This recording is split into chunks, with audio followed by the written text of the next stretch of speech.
Like all forms of entertainment, branding is a key part of the wrestling industry. In the past 10 to 15 years, it's hard to escape Michael Cole's cries of the WWE Universe when referring to the fans or referring to the belts as championship titles. But what about when something is no longer working and you need to hit the reset button? Enter the rebrand. Often in conjunction with nouns like new or improved. Rebrands in wrestling are usually a sign of desperation, but there are historically some cases of both good and bad rebrands. For example, new age outlaws ditching their dated gimmicks in favour of cutting edge personas that eventually land them a spot in Generation X. That would be a good rebrand. Then enter the new rockers. Let's just say Al Snow was not a like-for-like replacement for Shawn Michaels. That would be a bad rebrand. With all that in mind, I'm Titan from Heel Turn Wrestling. Let's have a look at some of the best and worst rebrands in wrestling history.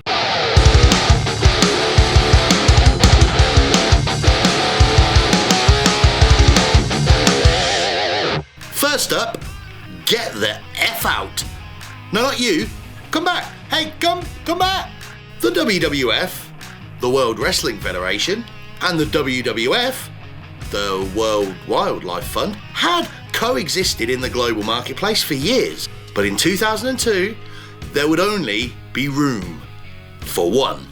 After breaching the terms of a deal made by the two parties years previously, mainly over the use of its initials in its media, the wrestling organisation had a High Court injunction placed on them to severely limit the use of its initials. After continuing to use the initials for the next 8 years without regard to the terms of the court ruling, in May 2002 a judge ruled that Vince McMahon's sports entertainment empire would now not be able to use the initials or be named anything that would abbreviate to WWF. Following this ruling, the newly christened WWE launched a marketing campaign aimed at reconditioning fans to the name change. Not only would this be an inconvenient exercise, but a costly one. An estimated $35 million went into rebranding the entire company. Anything that included the old Scratch logo or the block WWF logo was to be removed, edited or blurred out for archive footage on any future showings. A later amendment would allow WWE to show archive footage in its original form, free from blurring or edited audio. The Get the F Out campaign included various skits showing an animated letter F being removed from certain situations, while still showing that the company still had an attitude. Although the change was hard to swallow initially, WWE is now the acronym associated with the sports entertainment giant the world over. With potential federal charges looming for Vince in 2022, it is unlikely that despite his fondness for rematches, WWE won't be looking to throw down against the Panda people anytime soon. Next up, we head south to WCW, World Championship Wrestling. World Championship Wrestling is probably most remembered for its New World Order storyline, an invading force looking to put the company out of business. By December 1997, WCW was set to present what would certainly be its most profitable pay-per-view to date. Starrcade, headlined by Hulk Hogan versus Sting for the World Championship Wrestling Heavyweight title. They still had the best roster of talent on the planet, having recently added Bret the Hitman Hart to the mix to do battle with the likes of Hulk Hogan, Randy Savage, Rick Steiner, Lex Luger, etc. Bill Goldberg was beginning to gain traction as the next major superstar in the industry. The company was heading into 1998 as strong as it ever had been. Fast forward to April 1999, coming off the back of a record year of revenue, business was beginning to freefall. WCW made the decision to update the company's logo and set of the flagship broadcast, Monday Nitro. Times were getting tough for WCW and Eric Bischoff by this point. Goldberg's streak was over. The once bulletproof NWO had multiple splinter groups and even had an ECW parody group mocking them at one time.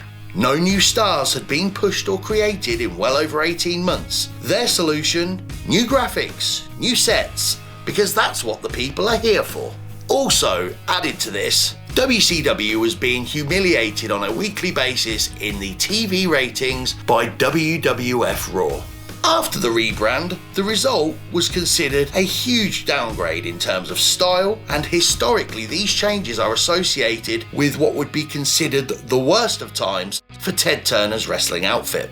The logo itself, I'm sure, was considered futuristic, but it has been described by various former WCW employees as splattered bird poo and an exploding lady genitalia.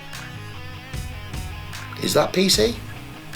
Many other rebrands, new dawns and fresh starts would come and go, but ultimately World Championship Wrestling would close its doors for good on March 26th, 2001.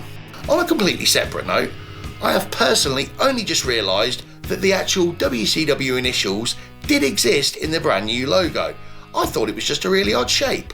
Guess I'm just too late to that party as well. Finally, we head to Nashville. Let's talk about TNA. Test and Albert. What? Oh, that TNA. Oh, Total Non-Stop Action Wrestling.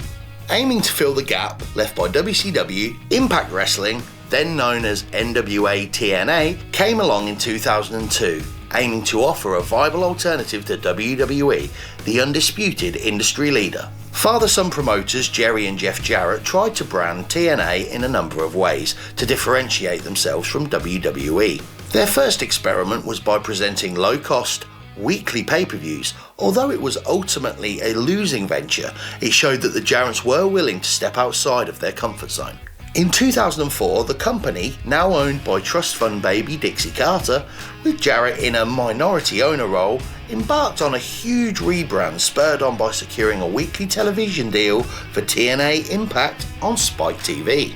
First, removing the NWA prefix from the name to simply TNA, Total Non-Stop Action to you and me, in keeping with the trope of wrestling companies having three initials. They also would end up relocating from Nashville, Tennessee to Universal Studios, Orlando, Florida.